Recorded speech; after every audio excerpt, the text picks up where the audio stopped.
Hello, hello, hello, hello, hello, hello, everyone. Welcome to another episode of Sree's daily global COVID-19 show. My name is Sree Sreenivasan, and it's my honor to host this daily gathering as we learn and discuss different aspects of the COVID crisis, the health crisis, the financial crisis, and the racial inequality crisis.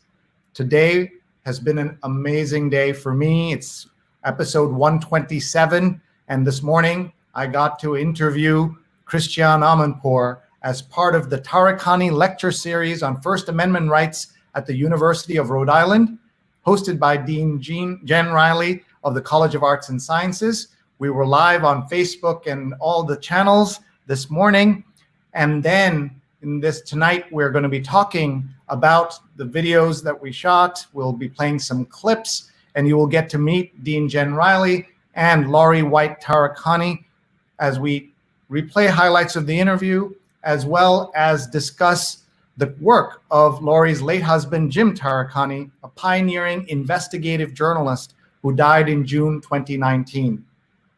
Our guests will be with us in just a couple of minutes. In the meantime, hello everyone. I'm Sree, and I'm the Marshall Loeb Visiting Professor of Digital Innovation at Stony Brook School of Journalism. We're live on Facebook, on Twitter, on YouTube, and on LinkedIn. Please hit share. Please tag someone you know who would benefit from this conversation.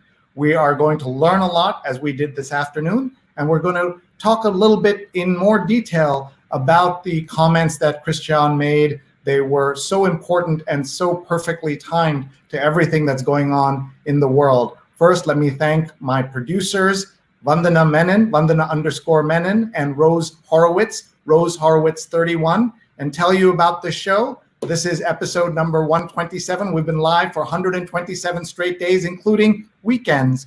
As long as we're in lockdown in New York, we plan to do this. We've had 1 million+ viewers, 234 guests. We're very proud that 143 have been women. All 234 could have been women. 48 cities, 13 countries, 40 doctors and nurses, authors, journalists, CEOs, professors, teachers, bike messengers, all kinds of folks have been on the show, and I have learned from every one of them. We want to thank our sponsors. We are very grateful to Muckrack Academy for allowing me to create Fundamentals of Social Media, a free certification course available to everyone. mrac.co/social, mrac.co/social. Share a photo of this or take a screenshot and tell your family and friends. 4,000 people have taken this course. Everybody will learn from it. It runs sort of like Netflix style, about 2 hours of content, but you can do it in 2 hours, 2 days, or 2 months. And people have been sharing their certificates, which has been awesome to see. One more show we want to tell you about, She's on Call. This is a new show that I'm co-executive producing with my friends, Dr. Sujana Chandrasekhar and Dr. Marina Kurian. They're surgeons in New York. And this time we're talking about leadership in the medical world. And we have 2 senior medical leaders joining them who happen to be women, Dr. Wendy Sinta and Dr. Tamara Fountain. So please join us Sundays at 11 a.m. Eastern. I will not be on camera. I'll be blissfully behind the scenes as we hear from Dr. Sujana, Dr. Marina, Dr. Wendy, and Dr. Tamara. Please join us Sundays at 11. She's on Call. Follow on Twitter, on Facebook, and you'll also find them on Instagram. So please check them out at She's on Call. All right, now I'm going to bring on stage our guests for tonight. These are the folks who helped put together what is really a life highlight for me, being able to interview Christiane Amanpour, and the 2 people who made that possible, Dean Jen Riley and Laurie White-Taricani, are both here. So let me say hi to them. Hello. Hey, hello. Thank you for being here. I know it's late for all of us. I believe Dean Jen is often not known to be here doing shows at 10 p.m. Is that correct? That is correct. When you're up at 5 a.m., 10 p.m. seems very late. And it is late, and so that's why I'm super grateful you'll spend a few minutes with us. If I want to start the way I start all our shows, how are you? How's your family? What's it been like through this pandemic? Laurie, you want to go first? Nope. Well, I'll start. Sure. Working at the University of Rhode Island, it means that we're nonstop planning so that we can get a fall semester up and running and bring our students and our faculty and staff back to a place that we know that we're protecting their health and safety, but we're also able to pursue our mission, which is education and moving our students forward to their degrees. So that's been exciting. And at home, it's, in some ways it's been a break to work from home a little bit. Cuts out that commute and that hour-long drive, and you get to see your dogs a little bit more. That's so important, as my wife will tell you. Let's go to Laurie. So yes, I have been working from home just like you all since March, and I'm the president of the Greater Providence Chamber of Commerce. So we have been very busy during this time helping the business community deal with the pandemic and stay in business and get the resources they need. So yes, my dining room has now become my television studio, and I'm doing chamber TV, and it's been very rewarding to be able to provide the service. So, but doing well, and like Jen, enjoying time with my cat, as it were. So, thank God for the pets. Yes, thank God for the pets. All right. So we're seeing on screen what we did today. I think it was an amazing day with thousands of people around the world watching at noon when we got to talk to Christiane. So let's have Jen set this up for us. I'm going to call her Jen. She's Dean Jen Riley. I even put on a jacket. We don't get a lot of deans on the show. So Jen, will you tell us a little bit about the context of this, and maybe back up a little bit, the College of Arts and Sciences, Harrington School, and then we'll play a clip here with Christiane. So the Taricani lecture series is coming out of the Harrington School of Communication and Media, which is housed underneath the College of Arts and Sciences at URI.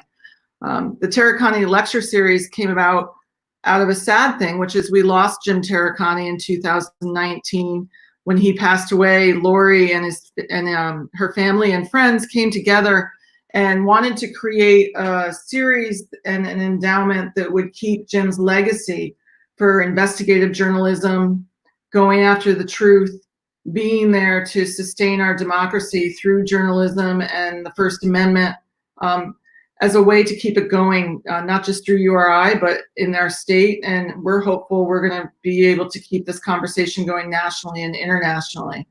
So this series started this summer because we were unable, due to COVID-19, to have our actual live inaugural event this past spring. Laurie came up with this great idea of 3 different conversations this summer. We started with Nicholas Kristof and Cheryl Wadon. Fabulous conversation, more than 1,000 people showed up. And then today we were very fortunate that our own alum, Christiane Amanpour, joined us for an hour to share her thoughts on journalism and what's going on in the country today, as well as the First Amendment. And then we'll finish up in August. We're going to be inviting local journalists in to talk about the journalism in the region, in New England, and what's going on in our own state of Rhode Island, and to bring that to our community as well. We're fortunate that we have a great partner in Laurie that has enabled us to do this. And then we hope that we'll have the inaugural Taricani face-to-face event in spring, and we'll have to see how things unfold between now and then. Thank you. Laurie, your thoughts about this morning and how that went? Well, it was great to see Christiane again, and she and Jim have been friends for decades. And in fact, Jim and she worked together in the 1980s in Providence at WJR-TV Channel 10. And she was his intern, and they began, when she was at the university studying journalism at the University of Rhode Island. She had always shared with Jim that she wanted to be an international correspondent. So throughout the course of the interview, we talk a little bit about how Jim mentored her during that period of time and the circumstances that led up to her getting her first job at what was then a very new and novel 24-hour cable news network known as CNN. So that was back in the 1980s when the notion of 24-hour cable news was really very new. So she started off as a tape jockey, and Jim knew that with her expertise in foreign affairs and her multilingual abilities that at some point she would jump out from the crowd, and her news superiors would see that she was a first-class talent and be able to utilize her in an on-the-air position. So we talked a little bit about that, but it's great to see her again. She is a great friend to the University of Rhode Island with her own lecture series, which we all found so fascinating and enjoyable and poignant and profound last fall. And she was able to spend some time with us after the lecture, and it was, amazing to see her. And I'm just sorry that, like you and like all of us, that she has not been able to get back on the road and to travel and to bring her reporting live to various places, because she too is at home and she's in London doing her daily show. So we're going to listen to a little bit. My first question to her was how she's doing. So let's just hear what she had to say. Every day, every night, depending on where we are in the world, and see you bringing us insights, bringing us clarity at a time of great difficulty. What has it been like for you to deal with this pandemic and your team? You're producing shows remotely. Talk about that, please. Okay, I'm going to say that here I am, what I say every night. I'm Christiane Amanpour, working from home in London. You're seeing my studio, which is essentially part of my kitchen. And that's what it is. And we've been here now, I don't know how many weeks it is. Could it be 16? I don't know. A lot of weeks, since March 26 or something, we've been sitting here doing this job. And on the one hand, it has its limitations because it's different, definitely different for me. I'm used to mostly being face-to-face with the people I interview. And that hasn't been possible in this lockdown. So I am doing it via this kind of situation, often by camera, by Skype, or other, technical ways of reaching people in their homes or wherever they might be. In a way, that's been a little difficult, but in a way, it's also been quite revealing because people are at home and they are available for interviews. They have no more excuses to say, sorry, I can't make it, I can't do the travel, I can't. No, sorry, we come to you, just with a little bit of technology. So we're getting a lot of guests who we might not have as easily have brought onto the program every night, so that's great. And, it's been a gradual, night-by-night evolution of this story, because we've stuck mostly with COVID and of course with Black Lives Matter and the uprising in the United States for justice and across the board, racial justice, economic justice, and the rest, which has also come over here to the UK and also to other parts of Europe in the wake of the killing of George Floyd. So in that regard, it's been difficult, challenging, but we're still at it and we're still doing it. So, I think we've been very useful in this moment. And I think that the most, or the very least we can expect to do and to be is useful to the public.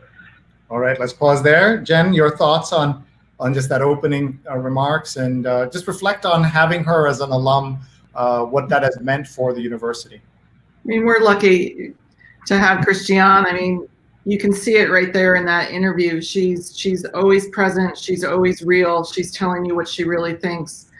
She's been very generous with her time. And what Laurie mentioned, she came back last year, her lecture series that we've been doing for about 8 to 9 years now. She came and did it last year, and she spent about 2.5 days on campus. And her interactions with the students is what really moved you. She spent time with them, talked to them, mentored them, and really shared with them her experiences that was transformative from them. So she's a very giving person. What I love too is what she talks about is that we need journalism today. This is something that I personally believe, and it's also what we're striving to do in the Harrington School at URI, is to create that next generation of journalists to follow in the footsteps of Jen Taricani and Christiane Amanpour, because that's what's essential for us to keep our democracy going and keep open communication and dissent going in our country. And she definitely remarked on that as well. I want everyone to know that we have the full video on the Harrington channel. So just look up the Harrington School of Communication and Media. We also have a shortcut that you can see on screen, bit.ly/Taricani2, so that you can find it. But please go onto Facebook, go onto YouTube, and subscribe to the Harrington School channel so that you can see this episode, see the episode that we did with Nick Kristoff and Cheryl Wu Dunn, and the upcoming episode we're going to do about local and regional journalism. Let's get Laurie's thoughts on what Christiane had to say, and then we'll listen to her on the First Amendment. Mm-hmm. Well, I thought she was bold, she was brilliant, and she talked about in her opening question the difference between traditional journalism, legitimate journalism, where journalists are, in her view, mandated and today have a responsibility to be truthful, not neutral. And she explained a little bit about what she means by that. And that, of course, was the theme that she brought forth during her lecture on campus last fall as well. So truthful, not neutral. I'm sure we will hear some clips from her where she describes, specifically what that means.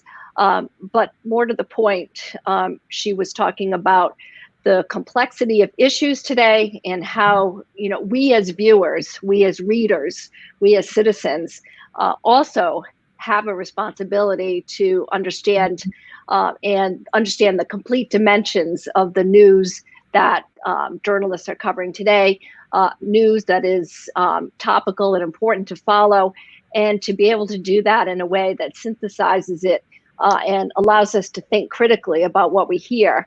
And she talked about the challenges of masquerade journalism, which I thought was an incredibly important point to bring out, that a lot of times the public is not aware that folks that one might see on certain channels or, news feeds, et cetera, masquerading as journalists, and that they are hyper-partisan paid actors, if you will. And the responsibility that we have as citizens and informed individuals to understand the difference between true time-tested journalism and that which is not that case. Thank you. Let's now listen to her talk about the First Amendment. First Amendment. It is the example to the world. There is no other country that has a constitution that guarantees the freedom of expression, the freedom of speech, the freedom of assembly, and that obviously informs our profession. I'm in England. Yes, we have a very developed democracy, but we do not have a constitutional protection in that regard. And therefore, while I may be British and also Iranian, I grew up in terms of my profession in the United States, learning all these lessons in the United States and carrying these lessons, these principles, these morals, these values in my work around the world. So it is vital, it is absolutely vital that even under the most difficult of circumstances, where we find ourselves right now under attack as American journalists or working for American organizations by the leadership of America. That is unacceptable, and we have to continue to fight against it. Because I might expect to be have my First Amendment rights trimmed in countries which don't believe in the First Amendment and don't have a First Amendment, whether it's in the dictatorships or the authoritarian regimes that I've spent my whole career covering. There is no protection for journalists anywhere in the world. Period. End of story. Either we are shut down, either we are sent out of the country, or in the worst case scenario, we are wounded, jailed, or even killed. That is the life that we live, trying to bring the truth in other parts of the world. So we do not accept it, and we do not expect it to be the case, to face that kind of pressure and that kind of unconstitutional attack on our profession from within the United States itself, from within the leadership of the United States. So, we have a double fight on our hands: the fight to get the truth, and the fight to keep the dogs off, so to speak. Okay, Jen, your thoughts. I think she captures very accurately for what we think of the First Amendment and why it's so valuable in the United States. And we've seen it right now across the country, the way people are coming out and able to voice their views and opinions about what's going on, about the politics, about things they agree with and disagree with. And I think that's one of the beautiful things about the United States. And I think journalists across the country, and journalists like Christiane are helping that voice stay present and be heard for us. Thank you. I know we promised to let you go in a couple of minutes, so I'll come back to Laurie. But first, Jen, if you would tell us a little bit about how you're preparing for the fall and how you're thinking about it. I know the Trump administration dropped their rule to really try to force universities to, in a way that they may not have been ready, dealing with international students. So talk a little bit about that, and then we'll let you go. So URIs, like a lot of universities in the country, we're making active plans to deal with COVID-19. The health and safety of our faculty and staff and our students are at the forefront. We're really adjusting our schedule right now. We're going to have a mix, again, like many other institutions, really a mix of some face-to-face classes for those things we really want face-to-face. I think of my fine arts classes. We'll still be doing our chemistry labs, but with 9 people instead of 18. And then we have blended classes where we know our students will be able to come once a week and interact with our faculty.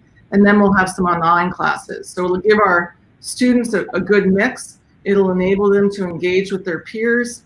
And we're gonna keep doing the work that we do. One of the things I say to my students when they come and ask me what we should be doing next year is stay on track to your degree. The best thing we can do right now is keep you on track for your degree, prepare you, and the world is going to open up again. We are going to get through COVID-19, and we want our URI students ready to step into that world. Thank you. That's great. Laurie, anything you'd like to say to Jen before we say goodnight to her? I'm so proud of the work that the Harrington School of Journalism and Media and Communications is doing to train the next generation of responsible journalists. And what I was really thrilled and excited about today was half a dozen students who took the time to record short videos to talk about and to ask questions of Christiane and to reflect on certain elements of the First Amendment and attributes that they see as pillars of journalistic integrity. So the students were so bright, and Christiane was, especially thrilled to see the number of young women that are interested in pursuing a career and a profession in the international journalism sphere. So she was giving them shout outs, and together with Dean Riley, we were just, thrilled to be able to bring this kind of discussion and involve the students at the University of Rhode Island in what we're doing this summer. That's great. Well, Jen Riley, thank you so much for being here. We'll let you go so that you can get up again at 5 in the morning. It's incredible. Happy to do it, Sree. Thanks, Laurie. Enjoy. Thank you, Jen. Thank you. Bye-bye. All right, she's terrific, and it's been a real pleasure to get to know her and to work with your team and everybody who has come together to celebrate Jim's legacy. And we'll now listen to a little bit more. And you're feeling okay so late at night?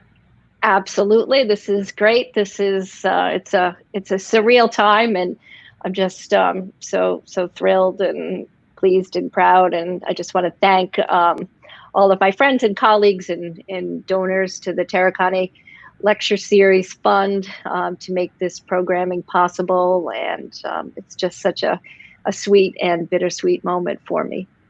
Yeah, tell us a little bit about Jim. And I know we talked at length when we did the debrief of the Nick Kristof and Cheryl Wu Dunn show exactly a month ago, so people can find it in our archives. That was episode 97. Here we are, episode 127. 30 days later, it feels like things have not just not become better in most of America, it's become worse, if that's possible, in terms of the pandemic. But in the Northeast, and I believe Rhode Island's doing well, or at least relatively well. And Christiane gave a shout out to Rhode Island, how it's all been handled.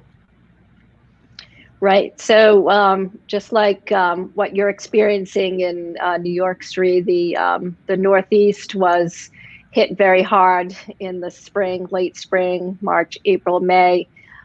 We peaked here in Rhode Island in terms of numbers of cases and deaths around April 23rd, 24th, 25th in that area.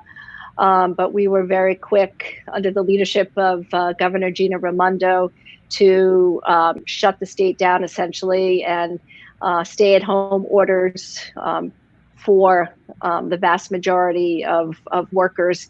And a great deal of testing was conducted during that period of time, and very strict adherence to those guidelines. And the governor is indefatigable in her ability to reach out all across this country to get resources. And back at the beginning, it was hard to fathom as citizens that we as a country had a shortage of PPE and the like, and ventilators, and it was a crazy thing to just behold. But she is an individual who comes from a business background, a former venture capitalist.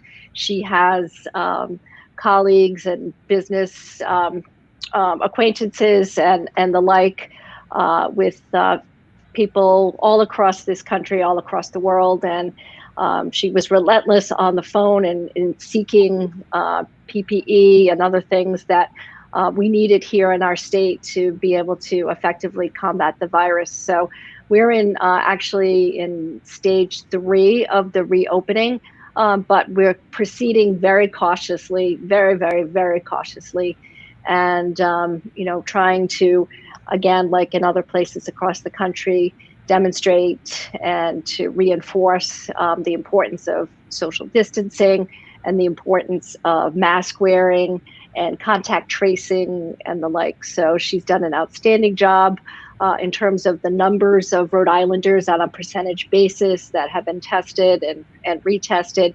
So we're doing well. But as she said today, she said, look, we're not even halfway through this, and we have to brace ourselves for the fall and the potential of a resurgence here like you're seeing in other places. But it's a touch and go situation, but we're doing as well as can be expected under her leadership. Well, I should point out that we're talking about a female leadership bonus that's happening in other countries. People talk about that, right? They've said Right. New Zealand is held up, but we see Rhode Island is benefiting from it. Right. We met Dean Jen Riley, who's a leader. You're a leader of the Providence Chamber of Commerce. Tell us, why do you think it is that it's during this pandemic that suddenly people are waking up to the kind of power of female leadership? Yeah, I was thinking about that, and I did follow those stories about countries across this world that in fact are handling the virus in ways that are superior, if you will, or much more effective and led by women leaders. And I was pondering, why that might be, but I think women approach problem solving perhaps in a more empathetic and direct, and are able to connect with people in a much more precise and perhaps emotionally effective way. And I see that. And this, on top of everything else, on top of fighting the virus, from a scientific point of view, a lot of what we need to be able to instill to the public and to those that we serve is a communications message, if you will, right, Sree? And this is all about persuasion and helping people to understand that this is a very serious situation, grounded in science, grounded in medicine, and that we, in essence, have the power within our own hands to be able to hopefully mitigate some of the most dire and pressing circumstances by, in fact, leading and being able to follow the rules and the requirements that those that are experts in this field. And we've talked a lot about it. I've listened a lot about it. I've learned so much from your show and all the experts over the course of these last 167 shows that you've been doing, Sree, on a nightly basis. But it's a communication strategy, and it's the underpinnings that would be able to get to people and to help them understand that these are serious matters that need to be paid attention to, and and perhaps women are better communicators in that respect, especially in an emergency.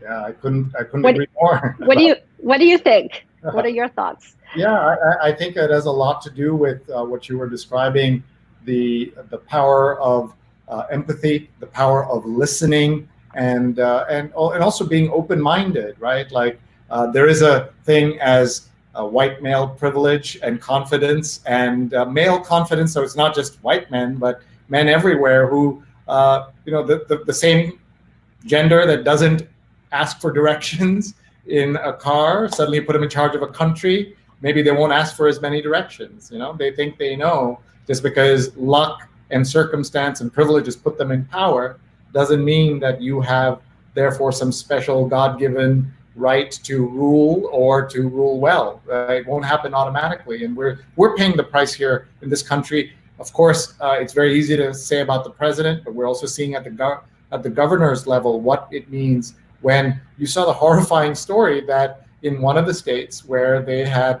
in Georgia, where they had individual towns and cities had mask mandates, not only did the governor not have a mask mandate, he had the opposite, saying you cannot have a mask mandate. So overturning mask mandates at the height of a pandemic, it is just unfathomable that that would be possible in any other country in the world at any other time except this moment and everything that's here in this country. So don't get me started is what I would like to say. And let's go back to Christiane and listen to her talk about here you're about to hear. Let me just tell everyone who's just tuned in and not sure exactly what's going on. Laurie and I and Dean Jen Riley interviewed Christiane Amanpour this morning. She is an alum of the University of Rhode Island, and she was speaking at the Taricani lecture series on First Amendment rights. And that is put together by the Harrington School at the University of Rhode Island, and Laurie Taricani, who's here with me. She's Laurie White-Taricani. Her late husband, Jim Taricani, was a pioneering advocate for great journalism and a great investigative journalist himself. And Laurie helped put together this series, and I have the honor of partnering to put together the show and to interview Christiane, as we did 1 month ago, Cheryl Wu Dunn and Nick Kristof. So we're playing clips here, but you can watch the entire thing if you go online to bit.ly/Taricani2, or just go to the Harrington School of Communication and Media on Facebook and on YouTube. You can find it there, and you can watch the entire thing. You can see the link is written right on the screen right now. But now we're going to hear from Christiane again, and this time she's going to talk about fake news and neutrality and whether journalists should in fact be neutral. So let's hear her thoughts. Yes, but I refuse. I won't even repeat those slogans. I simply will not go there. And I will write my own narrative, and we should all write our own narrative, which is the narrative of truth. And we do not repeat. I won't even use the word FA, and then E to describe news. I won't even use MSM. No. Really? No. We are journalists. We have one mission, and that's the truth. And we have to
To every accusation, every insult.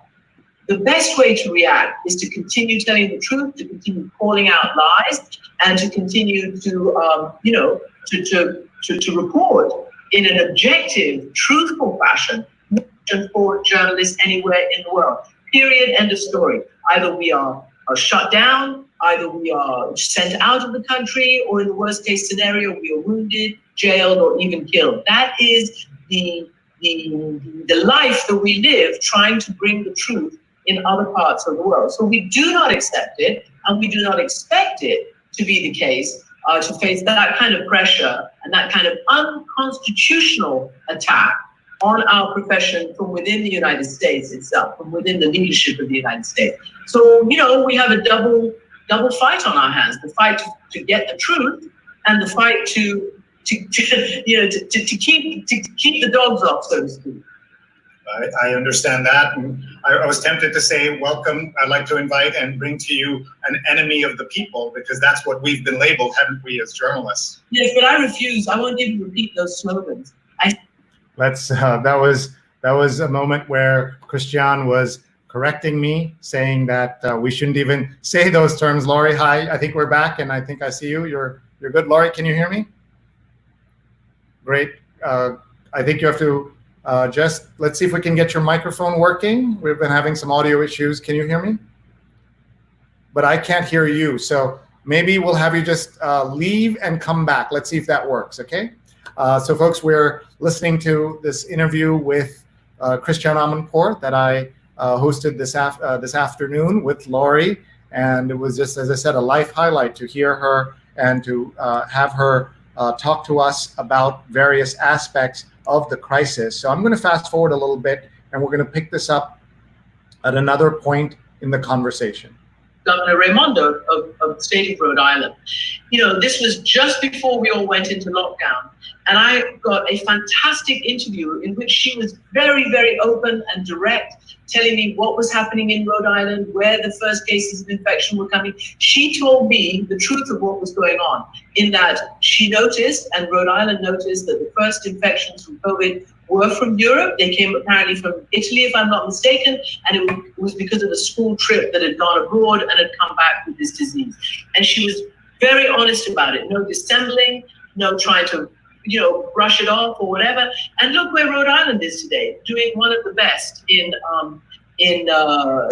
coping with this and emerging from it. My view is that the truth is important, not just as a principle, but because it is fundamental to actually governance as well as journalism, to good governance. And that interview, I remember watching it live and thinking that this is a great interview. I wonder if we will be able to continue to have conversations like this with governors. And the answer has been, sadly, for the most part, no. And governors and the federal leadership has resulted in the situation we're in now. Before we take audience questions, I did want to frame the title of this conversation, Truthful, Not Neutral in a Time of Dissent. You know that people have criticized journalists and others for telling the truth. How do you defend that? How do you frame it? And I love your idea of not even using the word FAKE and that word after that, or even spelling out MSM, because you think that has defined the problem in a way that isn't even a problem, and they've taken control. Is that right? That is right. I mean, in the end, and we're learning that very much in the Black Lives Matter moment right now. Obviously, this has been going on for a long time. The United States and the world has been now forced to pay attention to Black Lives Mattering in the United States. And it was a sacrifice. I don't even know whether that's the right word, but maybe he will be a martyr for justice and for reparations and for restoration of some kind of truth and dignity and justice amongst all people. I'm obviously talking about George Floyd and the tragic killing at the end of May. But what I think is that, you know, those who would do us harm have sought to control the narrative and to frame the narrative and to label. And if we fall into that, then we are part of the problem. If we do not fall into that and stay, you know, true to our mission, to our profession, then we can be part of the solution. Sometimes I think we tend to react too much to every accusation, every insult. The best way to react is to continue telling the truth, to continue calling out lies, and to continue to, you know, to report in an objective, truthful fashion, not in a neutral fashion, which most people consider neutrality to mean equivalence. And when there is no equivalence, that forces people to draw false equivalence. And that is what is wrong with any kind of endeavor that tries to draw a false equivalence where it doesn't exist, whether it's false moral equivalence, whether it's false factual equivalence. All right, we're going to pause there and let me see if we can get Laurie on the show. Hi, Laurie. I can hear you, Sree. I can't hear you, but there's a little bit of echo. All right, so tell us what you were. Well, what I was amazed at was the notion of you know, the false moral equivalence, where she talks about balancing both sides. And early on in her career, she talked about you know, when journalism was, the fundamentals were, you know, he said, she said, back and forth, and presenting quote unquote both sides of the story. But in today's complex world, what she's reinforcing here is the responsibility of the journalists to really understand what they're reporting, and to not treat each side, each opposing side. And this came out of her work in Sarajevo with ethnic cleansing, that not every side of the story deserves or should in fact receive the same treatment if in fact the journalist telling the story really understands what's happening on the ground. So the back and forth of that, she believes, creates a false imperative, if you will, and that's where she gets this notion of truthful, not neutral, and using the ability of storytelling and fact-checking and insights, critical insights, to be able to put forth stories that in fact make a difference and are relevant, and also have the ability to change the course of human history. Thank you. Let's see, let's do our global tour, as people have been watching. They've been very patient. We haven't come to them in a while. So let's start with Jonathan watching from Union Square. Hi, Jonathan. Always great to have you here. I'm going to give Laurie a moment if she wants to fix her audio. If she'd like to do that, she can. And Jonathan's watching from Union Square. Inji says, nice, thank you. And Fernando says, greetings from Los Angeles, California. Always great to have LA in the house. And Fernando and I have been talking about doing a show together. We have all kinds of folks coming in. Our friend Rose Horowitz, who's one of our producers, one of our two producers who make the show possible. Vandana Menon and Rose Horowitz. Please follow them on Twitter, Rose Horowitz 31 and Vandana_Menon. We're also joined by Apollo from Las Vegas. So good to be in the light, he says. And I want to tell you that we have a surprise for all of you who've been watching for a long time. Tomorrow's topic is about the city that our friend Apollo is in right now. And let me show you what I mean and what is going to happen tomorrow. So tomorrow, the episode is about life under COVID in Vegas. And our guests are Terry Ann Thompson, former director of the Knight Badgett Program in Business and Economics Journalism at Columbia University, a retired New Yorker, and Yancey Jones, who is joining us, a mental health advocate. And that, by the way, is Apollo, who joins us every day, who just had a comment as well. So they'll be here tomorrow, Friday, 9 p.m. Eastern.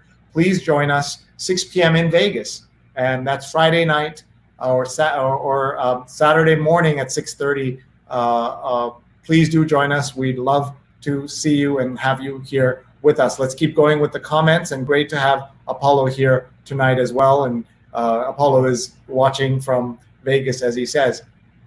And he says he already took my course. I'm glad he did. Laurie's watching from Dobbs Ferry, and lots of people commenting. And Matt Foley says the DNC is petitioning the debate moderators to allow Jill Biden on stage with Joe. I'm sorry, that's on me. I read that thinking it's a normal post, but obviously that was a troll. I wasn't reading it in advance, and this is why you need moderators on the comment. So that's on me, my bad. I wasn't paying attention. So this is where, when people are having a nice normal conversation, somebody jumps in there just to make trouble. So Matt Foley, you are now banned. Oops. You're now banned from this show, Matt. Laurie's audio, I think, is working. We'll test her out one time here. Let's bring her on. I think I'm back. You're back. I think. When I speak, so I will try to. We'll do this. When I speak, I will mute you, and then when you speak, I will just make sure that you're talking. So we'll try to make that work. So you'll just follow along. So you may have caught right there that somebody going into a completely normal conversation and injecting the trollisms and the trolling nature of this. It is so frustrating to deal with that. Yeah, so, that unfortunately is an example of what she was talking about with masquerading and people who don't, in fact, represent a news organization that is traditional and legitimate. And she was outlining the various news sites that she believes that people should turn to in fact, be able to identify and to follow news from reporters and news sources that are in fact legitimate. And that was one of the things that Jim always talked about, was the responsibility that's on us as people, as viewers, as listeners, as readers, to be able to and to have a responsibility to educate ourselves on these kinds of things. So I think when we see trolls, when we see things like this, that we've sufficiently educated our own selves so that we're able to brush it off and to keep moving forward and to see it for exactly what it is. So I wouldn't get too worked up over it, because hey, it's a fact of life today, and the social media world that we're living in now is, in some respects, a double-edged sword. So you have to be really careful which sites you follow, who you follow, which individuals, and how to protect your own feeds, and to be able to see through when in fact may not be true and legitimate. And the other thing that Jim always talked about was the need to and the responsibility to compare news sources, if you will. So being able to be an informed citizen and take into account various news organizations and get a full sampling of reporting and perspectives, so that you can come out with a balanced point of view. So, don't just stick to one news source. In fact, she talked about, various newspapers, various legitimate 24-hour cable news channels. She talked about NPR, where she has her program. She talked about various radio, wire services, magazines that have true long form content that's important to get for the purposes of the nuance of it. And although Jim was in television news, where the ability to cover things in depth is sometimes challenging, given the nature of the medium, which is very short stories, and if even in the days of when he was on television, if they gave him 5 minutes for a big expository news piece, that was a big deal. 5 minutes, but but you can't survive on a constant diet of television news, he would always say. And that's why it's important to read very long form articles, whether they be opinion pieces that you would read in Los Angeles Times, the Washington Post, New York Times, etc., but also magazines that have serious content that really probes in a way that you're not going to get on a broadcast piece, just due to the nature of the medium itself. So that's a long-winded way of saying, don't just rely on any one news source, and it's important that we have, the full dimension on available to us at all times. And that's kind of what I do. I make sure that I have subscriptions to various national, international sites that I can continue to look at and to reflect on and to see what's happening, not just in this country, but around the world as well. Thank you. We are now going to see another clip from Christiane's show. So everyone who's watching right now, it's been a long day, I think, for all of us. It's hard to imagine in any other summer. July is very quiet in America, and suddenly we have a show. I've had a full business day today, and here we are at 10 p.m. And the fact that I could get Laurie to join me in this conversation, I think, tells you about what COVID has done to us. People are around and people do have time, but they're very generous, as Laurie is, to be with us so late at night. We've got comments coming in from all over. Here's another Laurie. Laurie says, looking forward to watching the interview later on the Harrington School channel. I worked at CNN, the New York Bureau, in the late 80s when Christiane was becoming a full-scale international reporter. As a Chiron operator, had to type out her name correctly. That's right, a name that no one had heard of, unusual name, unusual accent that she had for the American ear. And here she is, global superstar and someone who so many people look up to. Today, we had someone from Seoul saying that her dream is to be to be Christiane Amanpour. So let me bring Laurie back in here as we go in and watch another clip from the interview with Christiane. And here she's going to give some tips about journalism and what young journalists can and should look for. So let's go to that. And after that, I'll come back to Laurie for some comments, and then we'll start to wind up. Remember, you can see the entire video at bit.ly/Taricani2, bit.ly/Taricani2. So now let's play the video. And I'm going to call for it, and here we go. URI 84, she says there. Thank you, Christiane. You are my hero. Stay safe. URI 84, broadcast and print journalism. And we have many other folks who are sending us their greetings, so especially to the alumni. We are so happy to hear from you. Please keep sharing and tagging your comments and posting your questions. We have about 20 minutes left with Christiane now. And we have a question for you about the Black Lives Matter movement, as you've described it. Apply the lens that we've been talking about, that we want to be truthful as we cover it. What are some tips that you would have? You gave us a way you would do it, but what are some other things you wish more journalists would do? Well, I think the journalists have been doing a very good job, to be honest with you. They've been resisting the effort to silo them or to, again, push them into political corners.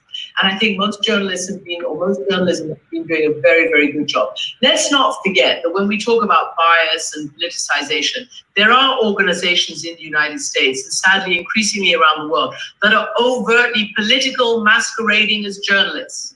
They are political arms of a political party masquerading as journalists. So that's one thing that we have to accept, and that's very true. On social media, there are increasing, look at the latest Neiman Lab findings. There are, hyper-partisan, centers that masquerade as journalism, and we have to be very careful on our alert for that. So I just think that we really need to, keep telling the story as it is, understand and go to those people who are living this experience to hear their experience, where the needle has been pointed and where it needs to come to. And also question our own organizations, our own universities, our own corporations, our own, culture, our own TV and movies. How many Black people, people of color, Native people, how many are actually not just in front, but behind the scenes? How many are able to shape the narrative or shape the direction of a bank, a corporation, a university, a school, or whatever it might be, a hospital, science? We really have to understand. And I feel like, this is a fight certainly that Blacks in America have been fighting for years and years, 400 years. It is time already. Women have been fighting this fight for a long time as well. We're all in this fight for equality and justice, and we cannot do it alone. Women can't do it without men. The Black community can't do it without the entire community. This is something that we have to get a grip with and not see it, as something scary or a war that has to be, dealt with. This is something that we need to absolutely come together and redress right now, because the time is now, the opportunity is there. Let's jump on it and see if we can create a better world. I mean, everybody's been talking about build back better, right? Build back better out of this COVID pandemic. Now we can say build back out of this, out of the George Floyd's killing. But we have to be serious about it. It can't just be lip service. It can't just be hashtags. It can't just be clicktivism. It has to take powerful people opening the pipeline and agreeing to give up some privilege. Give up some privilege. And this line that keeps coming back to me over and over again. I don't know who said it first, but for the privileged, equality looks like oppression. And that we have to be very clear about. So let me pause there, and let me bring back Laurie. As we were talking earlier, this is Laurie White-Taricani. You saw the sign, the Taricani Lectures on the First Amendment. First, Laurie, if you can reflect a little bit on what you heard there, and also tell us why you were driven to put this series together, and a little bit more about Jim and his legacy. Sure. Jim, well, first of all, let me just say that I was a student at the University of Rhode Island School of Journalism with Christiane Amanpour, and I haven't talked about that, yet tonight, but that's a different aspect of her personality that I wanted to bring out and share with you. So just think about, back in the, I graduated as a journalism student at the university in 1981. And right around that time, Christiane had come to the United States to begin her own studies in journalism, and she happened to choose the University of Rhode Island. So we were in some of the same classes together. And, bear in mind, this is 1980 or so. And the degree to which she was such a brilliant student, and the degree to which she was so prescient about everything in the world, and her facility to be able to understand dictatorships and international politics and foreign affairs at such a young age. And I was nowhere near being in her league in terms of the understanding of the, being a global citizen at that age, but she in fact was, and you could just tell right from the get-go what a brilliant mind she had, and the degree to which you knew that she was going to excel and succeed and become who she is today. So I think back on those days when we were on campus, and little did I know that, fast forward all these years from, 1980, here we are in 2020, thinking that I would be having this conversation with her and with you and your viewers all over the globe about Christiane Amanpour, when in fact we sat side by side at this in this classroom, and she was just a remarkable person. But she went on to get an internship at WJAR, as I talked about, and together, Jim and Christiane covered a lot of stories. Back in the day when investigative journalism was just beginning to take off in the aftermath of Watergate. So they spent some time together, and they both, at the end of, sort of as the decades passed, they kept in great touch, and they shared experiences with one another. But she had said to Jim that, her dream was to be an international correspondent, and she wanted to be able to break into the business. And so over the years, he had encouraged her to, pursue an early job at CNN when it was in fact an unknown network. And she became, she quickly was, in this, and one of your viewers, Laurie, talked about working at CNN, and she was the Chiron operator, and those are the, the words underneath the screen. But that's analogous to the type of job that Christiane, started with, as behind the scenes and just taking in satellite feeds. And if you think about it, satellite feeds of international news, that was actually, a big thing back then, being able to record it onto videotape, and all of these things were very new. But that was her first job as a tape jockey, and just, behind the scenes, and, getting it done in a way that was performing a very important role, but certainly not the expository journalism that she eventually would become. So it's really cool to be able to see her talk about those days, those early days, and to inspire the students at that came out and were part of today's lecture series. So that was really, what I'm trying to accomplish with the lecture series, because the First Amendment and the rights of the news media to protect sources. My husband was in home confinement for 4 months for failing to comply with a federal judge's order to reveal a source in a City Hall corruption case, which ultimately resulted in a series of imprisonments by political figures that were taking bribes and the like. But for the fact that he had had a heart transplant in 1996, he in fact would have been sent to jail for failing to turn over and identify this source.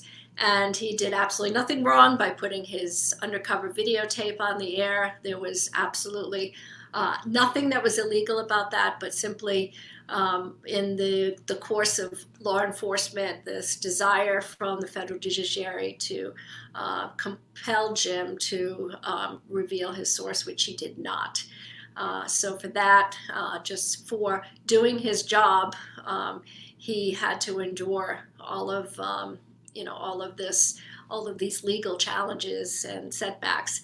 And at the time, his station was Channel 10 WJR-TV was owned by General Electric, and as such, they were very committed to the First Amendment and to the role of journalism, and they had significant resources in order to pay over $100,000 in fines and significant legal bills in order to fight this in a way that was precedent setting. So that's kind of one of the things that I do worry about going forward as, small daily newspapers and the like are struggling in the aftermath of the pandemic, in the aftermath of the consolidation of various media, that we really need all of these media outlets, as we were talking about just a few minutes ago, to report on everything from what's happening before the local school committee or police department or city hall, everything, from the very hyper local level all the way up to, what Christiane is talking about in covering various dictatorships around the world and the various atrocities that she unfortunately has been witness to. But the need for the citizenry to understand that traditional journalism, real journalism, journalism that is not masquerading as political punditry, as Christiane pointed out, and paid hyperpartisanship, that we need to be able to preserve the role of the journalist to be able to report the truth and to have a situation where they can protect their sources for the reporting of news that would otherwise go undetected, unreported.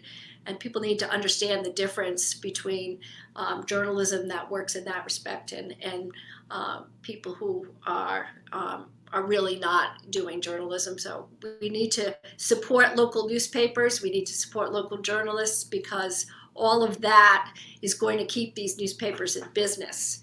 And we need a proliferation in different points of view. And but for the fact that Jim worked for a very large organization that had the resources to be able to say, you know what, we're going to take this on. We're going to take this on as a fight, because journalism is the only profession that's specifically called out in the Constitution. So the First Amendment, within the First Amendment, the 5 freedoms, if you will, specifically calls out the rights of news gatherers to protect their, to express their point of view as part of the First Amendment, and to protect the rights of news gatherers. So that's why this issue is so very important today, because back in the day when Christiane and I were in journalism school, and the days when she was, Jim was a young investigative reporter himself, news gathering in many respects was much simpler. I think there wasn't trolling. There wasn't the constant, the shows that you see sometimes, whether they be broadcast or otherwise, where it's not news reporting, but it's a series of commentators. And I think when people watch news and they don't understand the difference between having a group of people that are paid commentators, paid to put forth a particular point of view. That's a very different thing than when you would think about watching the evening news with any of the 3 major TV networks that were back in the day in the golden age of journalism, where they would present the news, the evening news, 6:30 to 7, and it was a different sort of point of view. So when you think about when you turn TV on today, and viewers need to understand this, that sometimes what you're watching is commentary, commentators, and their point of view should not be conflated with that these are journalists presenting legitimate, truthful, not neutral type of reporting. So. All right, thank you, Laurie, for sharing all that. I didn't realize that I should have done the math. You were with Christiane at the same time. I do have a clip here about Jim and his work, so let's show that so that people can get a sense, and then we will play a clip from. After that, we'll play a clip from Christiane, and then we'll call it a night. It's been a long day, so let's take a look here. 1 second. I am going to find the Jim video first. Just a second. All right, here we go. And as a young 20-something, Jim Taricani was actually pursuing a career in music. I was in college and bumming around with some bands and hopefully to make, this is back in the 70s. And was trained on classical trumpet. He figured radio might be a good fallback career. Jim joined the Channel 10 News Department in 1979 as a general assignment reporter, covering snowstorms and other day-to-day events. When investigative reporter Paul Giacobbe left journalism to become a lawyer, Jim took over that role, and many of his stories were about the Rhode Island mob and its leader, Raymond Ellis Patriarca. Patriarca's business, the National Cigarette Company on Atwells Avenue, will most likely be run now by his partner, Sam Carrozza. I just said anyway. I got this on videotape. I don't care. Well, if I did, I'll play it. I didn't mean it that way, all right? I didn't mean it that way. What did you mean? We saw Jim's confrontational but fact-based interviewing style during his investigation of illegal waste dumping in Coventry, Johnston, and elsewhere in the 80s, with the mob getting a cut of the dumping fees. Other stories included the flow of illegal immigrants from Guatemala to Rhode Island and the illegal sale of black market guns. Jim left NBC 10 in 1995 to pursue a new career as press secretary to the newly elected Rhode Island Governor Lincoln Almond. Disgruntled by politics, Jim was back at NBC 10 about 2 years later and dealt with a personal medical need, the need for a new heart. After a heart transplant, he got right back into circulation, and a year or two after that, investigated and then became part of the Plunderdome corruption investigation. Jim released a secret undercover videotape of a top Cianci administration official accepting a bribe. Federal Judge Ernest Torres called it an unpleasant task, sentencing a reporter that he has admired for many years. But he said what was at stake was the rule of law, which was violated. In December of 2004, I-Team reporter Jim Taricani was sentenced in federal court to 4 months home confinement for refusing to say who gave him a tape showing a top Cianci administration official taking a bribe. The sentence ended on April 9th in 2005. I'm sure it's better than being in prison, but it's not something you want to do. Jim spent the next few years doing something he did want to do, lobby the federal government for a reporter shield law to prevent what happened to him from happening to other reporters. Jim spent 9 more years heading the I-Team until his retirement in 2014. Wow, what does it make you feel seeing that again? I know you've seen it so many times. We've played it on this show before. Laurie, your thoughts? First of all, he looks so young, back in the 80s, and it's amazing how, that the stories that he covered back then are just as legitimate and germane and relevant, and his style of confronting wrongdoing is very much relevant today, and those stories were really important, and people remember them. The whole issue of waste dumping and polluting the reservoir, and things that people never really understood. So those stories, those investigative stories, were his trademark. And again, if you think about it, back in the 80s, where there wasn't 24-hour news and there wasn't this a nonstop of news reporting and the like. So this was very much a very solid way to approach some of the really sticky and difficult situations here in Rhode Island. So he did a great job with all that, and people trusted him, and that was one of the aspects that we talked about after his passing, where people would say, we knew that Jim was on our side, and he was he was truthful, not neutral, and just like Christiane, and he knew when he was being snowed, and he was able to suss that out and be able to show people what corruption looked like. And that's why, you know, that videotape that you just showed of that individual in City Hall taking a bribe, you could see it so very, very, very clearly there that the individual just, you know, took the envelope and quietly put it in the drawer. But the power of video to be able to show that, and Jim felt very strongly that it was important to show people what corruption looked like.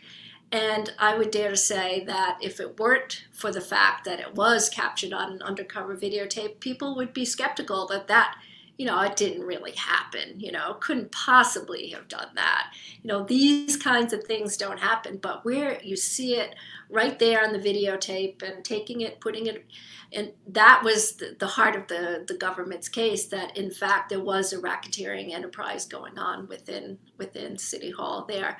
And I equate that as well with what we were talking about earlier with Christiane about the video of the George Floyd killing.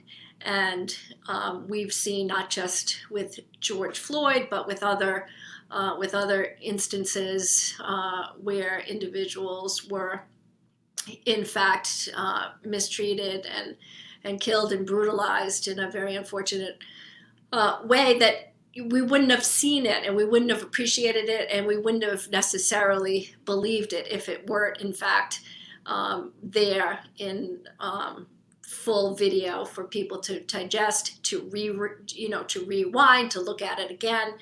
And I think that presents a bit of a turning point. And Christiane was saying, we've been fighting these fights of injustice for so long, over 100 years, but she believes that this time it's going to be different. And part of that reason is because of the ability for all of us to be able to see with our own eyes what in fact may have been hidden in the shadows, and that people with their own set of biases, unconscious bias, and we all have unconscious bias, even if we think we don't, we all do.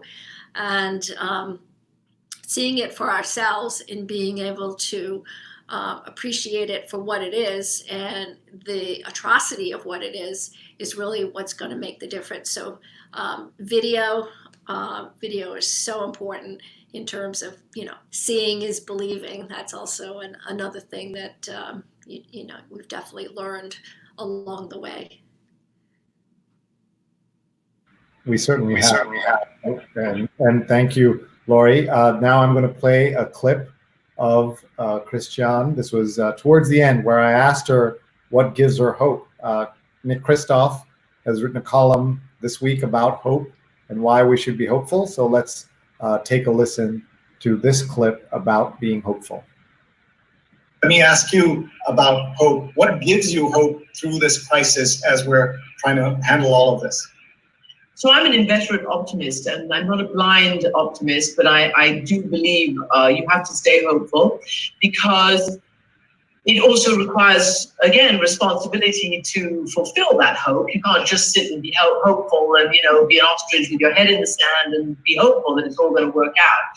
But hope is very important, because hope is what kept Nelson Mandela alive in jail. Hope is what keeps people like Greta Thunberg, going, and all the people who come to her, the young people who come to her climate activism and have really shown the world what you can do on a street level. Hope is what keeps Black Lives Matter alive, and what keeps, I think, hope is maybe the connective tissue, along with action, that can connect protest on the street to policy in the halls of power.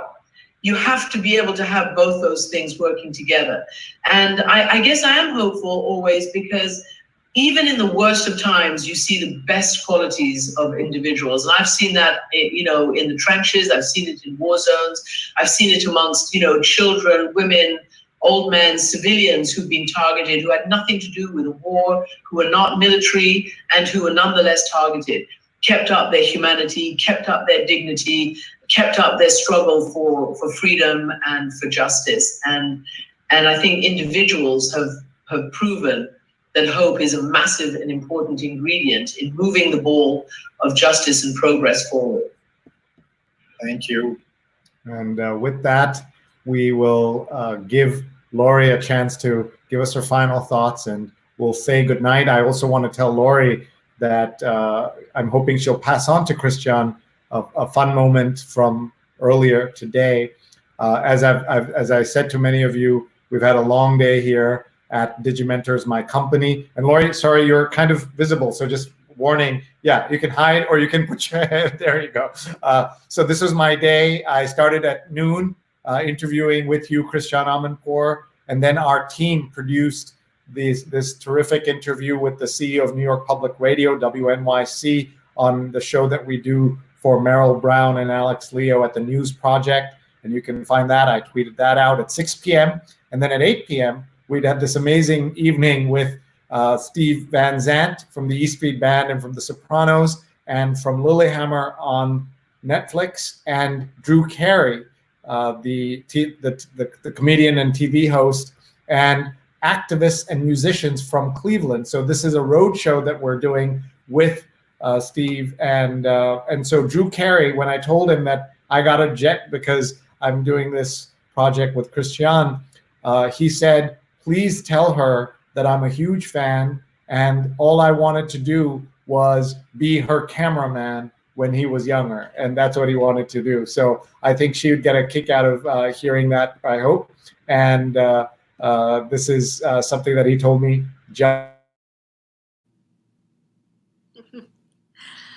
That's amazing. Just love everything about that. Great stories. So let's give you a chance to say goodnight, and then I will wrap up the evening. Just tagging on to what Christiane said about hope. Hope is something that isn't just a thought or a feeling that is out there for things that are happening in the world.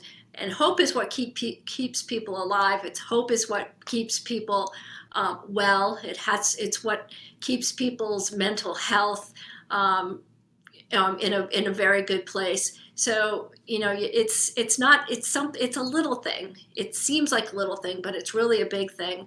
And I love the idea that we can each of us as individuals can express hope on not just the big political items of our day, political agenda items, the big civic things that impact us all as members of society, whether it be on the local level, international level, whether it's presidential politics or what's happening at City Hall, or the Greta Thunberg movement on climate change, or any one of a number of issues, Black Lives Matter. There are just so many issues that are out there that sometimes we all become feeling a bit overwhelmed, like what can we do as citizens to be able to understand these issues and to weigh in, and also just little things like how do we keep ourselves well, and how do we keep ourselves physically and mentally fit in order to continue to fight this pandemic and to continue to fight so many issues, so many serious matters that are out there that are affecting our planet, our people, and our families and the like. But we can hold on to hope. And if we hold on to hope, I think we will all be able to be there for one another and to be able to help one another, learn from one another, and be a resource and a safe place for one another. So at the very root of everything that we are as individuals, we can really hold on to hope and let that guide us. Thank you so much, Laurie. We'll say goodnight to you, and I'm sure we'll have you back when we do our third episode in about a month of the Taricani lecture series on the First Amendment. So thank you very much, Laurie, and we'll say goodnight. And thank you all for watching. At this point is when we do our Say Their Names. I was interviewing the great Kimberly Crenshaw, the Columbia Law professor who coined the term intersectionality, and she said, when I asked her, what can we do as allies? She said, say their names. So I'm going to say their names. Before that, I want to remind you what's coming up. We have tomorrow at 9 p.m. Eastern time, we have a show with two friends from Las Vegas who are going to be here to talk about Vegas under COVID. Terry and Joyce will be here with us. That's also Apollo from Facebook, who's always on our show. What's it like to live in a tourist city during COVID? Meet two former New Yorkers now living in Vegas. So that should be interesting. And then on Saturday morning, very early, we have a show about food and soil security with Dr. Ratan Lal, winner of the 2020 World Food Prize and professor of soil science at Ohio State University. I hope you'll be able to join us. It's very early on Saturday at 9 a.m. Eastern, because that evening I am moderating a conversation between Fareed Zakaria and Anil Kapoor, the Bollywood star. Some of you know him from Slumdog Millionaire. He was a quiz show host on it. He was fantastic in that, and of course, fantastic in so many Bollywood films. So CNN's Fareed Zakaria and I are going to be in conversation with him and with the CEO of Pratham, one of India's great NGOs, education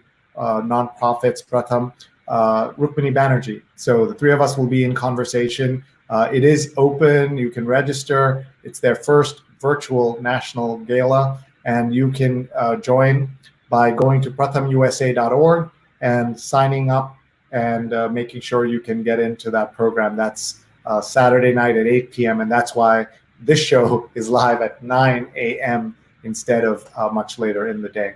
So now let me do that part that we have promised to do.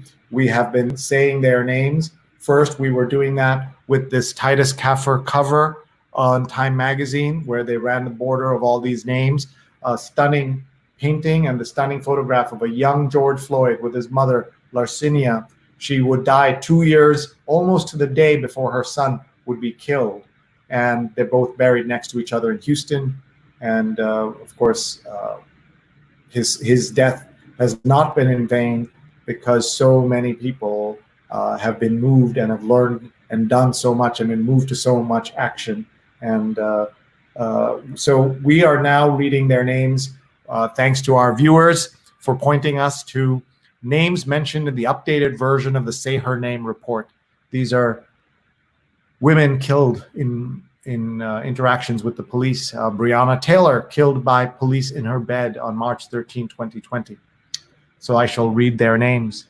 Tatiana Jefferson, Charlena Siobhan Lyles, Corinne Gaines, India Kager, Sandra Bland, Alexia Christian, Maya Hall, Megan Hockaday, Janisha Fonville, Natasha McKenna, Tanisha Anderson, Aura Rosser, Shanique Proctor, Michelle Cousseau, Pearlie Golden, Gabriela Navarez, Yvette Smith, Renisha McBride, Miriam Carey, Chaim Livingston, Kayla Moore, Shelley Fry, Melissa Williams, Shulena Weldon, Alicia Thomas, Chantel Davis, Charmel Edwards, Rekia Boyd, Cherise Francis, Ayana Stanley Jones, Tarika Wilson, Catherine Johnston, Alberta Spruill, Kendra James, Latanya Haggerty, Margaret Laverne Mitchell, Taisha Miller, Danette Daniels, Frankie Ann Perkins, Sanji Taylor, and Eleanor Bumpers. Every one of them had a story. Every one of them, their lives matter. And that's why we say their names.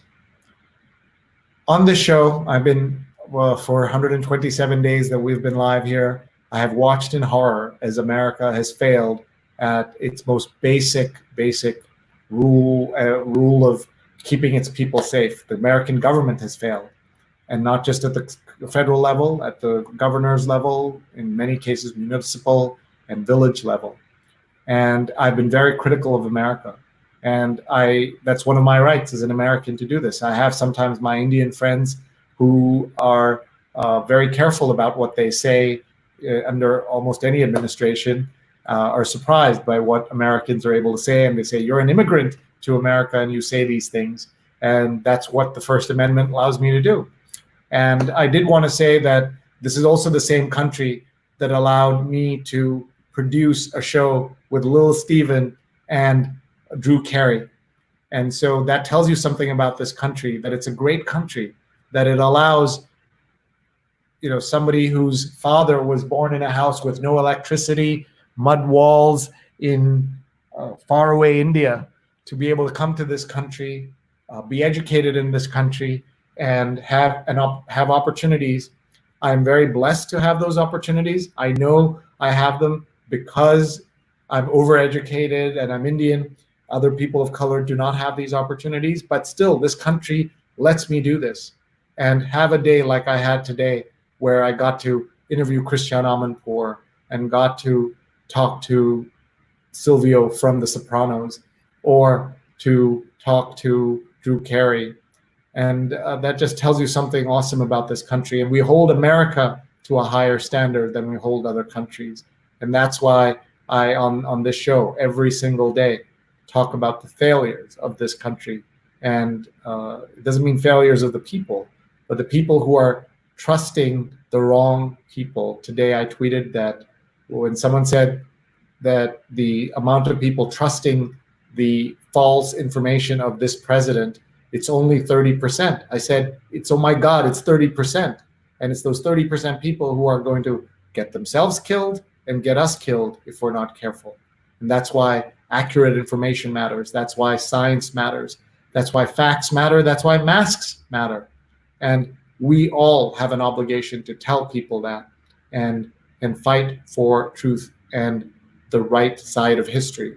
And when the historians look back, if there are historians left to look back, one of the things that Christiane said that I'll never forget, she said that the planet will survive, but it's us as a civilization that are in danger right now, and we have to be careful and we have to watch out. I thought it was the first time I'd heard anybody put it that starkly, and to hear her say it was very, very important. And my feeling is, if someone of her stature and who works for a big international company like CNN and like PBS can be outspoken about the truth, there's no reason why little old me on this little old show cannot be honest and not have to fake it the way a lot of journalists do. I was talking today to a journalist friend of mine who says that listen to reporters on some podcasts and they are so much more forthcoming about the severity of the problems we're facing, because in their official newspapers, in their official accounts, they have to be a lot more whataboutisms and both sidisms and things like that. And that's the place we're in now. So I decided not to sit on the sidelines before the 2020. I said that this 2020 election is going to be the most important election of our lifetimes. And that was before the pandemic, and now it's even going to be more important. So we're going to focus on truth as we have for 127 days, and we're going to focus on learning and keeping an open mind. With that, I'm going to let you go. It's been an hour and a half show today. I'm so grateful to everyone who has watched, who's been with us, who supported us. Please email me and please ask questions. Please comment. I'm Sree@Sree.net. We'd love to hear from you. We'd love to have you watch our archives, youtube.com/Sreenet, youtube.com/Sreenet. A reminder of a couple of our shows that are coming up. She's on Call is coming up Sunday at 11 a.m. Eastern Time. We'd love for you to be with us. She's on Call on Facebook, Twitter, and on YouTube, but there's also an Instagram account, so please check that out. Two surgeons telling you the truth and sharing information. We also have a fabulous show on Sunday, this New York Times read along. We've been reading the New York Times for 5 years out loud like crazy people. And Claire Smith is going to be our guest, the first woman inducted into baseball's Hall of Fame Writers Wing. And she's a former New York Times columnist and current ESPN news editor. And our friend Neil Parekh, executive producer, and will be guest hosting the show. Why guest hosting? Because I was supposed to be in Puerto Rico this weekend. We were going to go out there, but of course we're not taking a chance. And why Vegas this weekend? Because my entire family and 3 members of my Digimentors team were set to fly out to Vegas for a big conference this week. So Vegas has been on my mind, and I want to see what's happening there. With that, we'll say thank you to everybody. Thank you for watching. Thank you for being part of the show. Please tell your friends. We're here we're here every day, usually around 9 p.m. Eastern time. And the next 2 shows coming up are going to be really important. We have on Friday, Vegas Under COVID. Please join us as we talk to 2 former New Yorkers who live in Vegas, what's going on there. And then we'll talk about food and soil security with Dr. Ratan Lal, the winner of the 2020 World Food Prize and professor of soil science at the Ohio State University. And I will say goodbye to all of you and say thank you so much for being here. Thank you for support. Please email me, sree@sree.net, if we can collaborate, if we can work on anything. And my Digimentors social, digital, and virtual events companies at your service. We're happy to just chat with you. If you have a virtual event coming up or an event you're trying to cancel or postpone, talk to us first. Anywhere in the world, we will talk to you and share with you our thoughts, what we've been learning from doing dozens a month. As you saw, we did 4 just today. With that, thank you very much, everybody. We'll see you soon.